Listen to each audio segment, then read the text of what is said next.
Cinema മേഖലയിൽ arts and literature in general ഒരു പ്രത്യേകതരം പ്രതീതി ഉളവാക്കാൻ ഞങ്ങളാൽ അബദ്ധവശാൽ സാധിച്ചിട്ടുണ്ടെന്ന് തോന്നുന്നു. എന്താ പ്രശ്നം?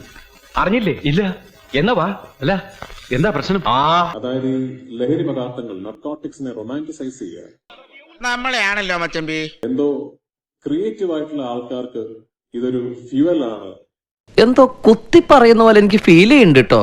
കുത്തിയില്ലല്ലോ, കുത്താൻ പോണല്ലേ ഉള്ളൂ. അല്ലെങ്കിൽ ഇത്തരം കാര്യങ്ങളിൽ നമ്മൾ ഇടപെട്ടാൽ അല്ലെങ്കിൽ ഇത്തരം കാര്യങ്ങൾ ഉപയോഗിച്ചാൽ മാത്രമാണ് ക്രിയേറ്റീവായി നമുക്ക് പ്രവർത്തിക്കാൻ സാധിക്കുക എന്നൊരു തെറ്റായ ധാരണ എവിടേക്കോ പടർന്നിട്ടുണ്ട് എന്ന് ഞാൻ മനസ്സിലാക്കിയിട്ടുണ്ട്. ഇത് എന്നെ ഉദ്ദേശിച്ചാണ്, എന്നെ തന്നെ ഉദ്ദേശിച്ചാണ്, എന്നെ മാത്രം ഉദ്ദേശിച്ചാണ്. സംശയമുണ്ടോ?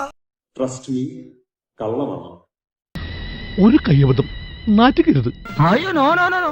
അവനവന്റെ കയ്യിലിരിപ്പിന്റെ ഗുണം അവനവൻ തന്നെ അനുഭവിച്ചു തരണം. താൻ നിരന്തരം ചെയ്യുന്ന കർമ്മങ്ങൾ താൻ അനുഭവിച്ചിടുക. Don't think this is cool. This is nothing to be proud of. ആ തേണ്ടി തൊലി ഒരിക്കയാണ് ഉത്തമ. സഹിക്കല്ലാതെ എന്ത് ചെയ്യാം? ഒരു ലഹരി പദാർത്ഥത്തിന്റെയും ഇൻഫ്ലുവൻസിൽ ഒരു മഹത് കൃതിയും ഇവിടെ രചിക്കപ്പെട്ടിട്ടില്ല. ഒരു നല്ല സിനിമയും ഇവിടെ എടുക്കുകയും ചെയ്തിട്ടില്ല.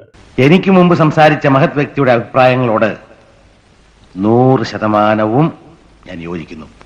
കാര്യം സത്യമാണെങ്കിലും എനിക്ക് അംഗീകരിച്ചു കൊടുക്കാൻ പറ്റുമോ? എന്നെ അറിയാവുന്നവരോടും ഞാൻ പണ്ടേ പറഞ്ഞിട്ടുണ്ട്, narcotics is A dirty business.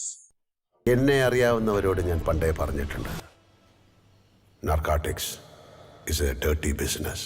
എല്ലാവർക്കും സന്തോഷമായല്ലോ. എനിക്ക് സന്തോഷമായി. എല്ലാവർക്കും പിരിഞ്ഞു പോവാം.